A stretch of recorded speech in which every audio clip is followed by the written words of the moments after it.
In this demonstration, you're going to learn how to add a new field to an attribute table. So with your attribute table open, and right now we have the parcels tax delinquent attribute table open, there's an add button, and when you click the add button, what it will do is it's going to take you into what's called field view mode. So I'm going to go ahead and click that now. All right, so that brings me into field view mode. I'm going to expand this a little bit just so it's easier to see. All right, so what you can see initially in field view mode is a list of all the fields that are currently attached to that attribute table. And you'll notice that it automatically added a new field for me. And you can see it's, if you kind of mouse over it, the green portion here, it tells you that this is a new field.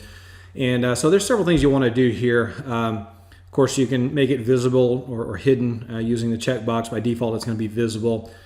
You might also want to make the field read-only. That's going to not be read-only by default, but you can change that if you need to. From there, you'll need to give it a field name. All right, I'm just going to keep it very simple here. We'll just call this one test. Main thing to keep in mind here is you want to be as descriptive as possible, but keeping in mind, of course, you have a limitation on the number of characters that you can use for your field name. Also keep in mind it needs to be a contiguous sequence of characters, so there can't be any spaces, can't be any special characters other than an underscore. So you want to keep it fairly basic, but trying to be as descriptive as possible. Now the alias is where you have a little bit more leeway. So the alias allows you to define a more user-friendly name for a field, and that means we can be more descriptive with it. We can include spaces here if we need to, but anything that would allow the field name to be more user-friendly would be something you can type in here. And again, all you're doing is just typing in a value here. I'm going to leave it empty for right now. But just understand that this will give your field a more user-friendly name to be able to view it by. Now you'll also need to define the data type. This will be a drop-down list that allows you to define the types, and of course you can define text or various types of numbers, dates, blobs, squids, and rasters. We'll just keep this simple, keep it as a text.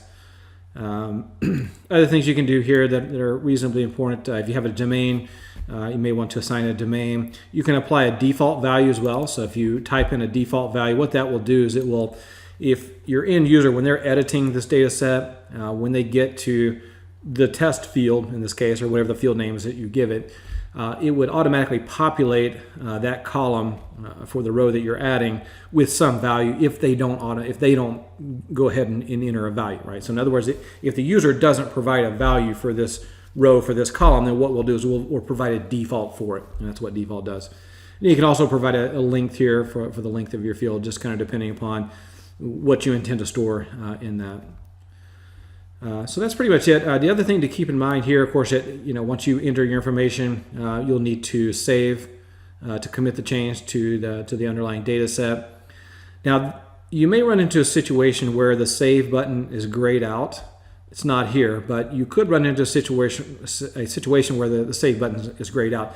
And the reason for that is that if you have any edits, any outstanding edits that haven't been applied to the underlying data set. So for example, if you've gone in and you've edited some vertices or you've edited some attributes, any unsaved edits will not allow you to save a new field that you would like to create. So if you have some unsaved edits, you'll need to either go back and save those edits or discard the edits before you can actually add a new field to the underlying attribute table. Right? So it's not something you see real often, but I've seen examples or situations where people have run into this, right? Where they've gone in to add a field, but the save button's grayed out, and that's going to be simply because, well, one of two things. Either you don't have permissions to add a field to that feature class or that table, or you have outstanding edits that either haven't been applied or haven't been discarded. That would be the two situations where that could occur.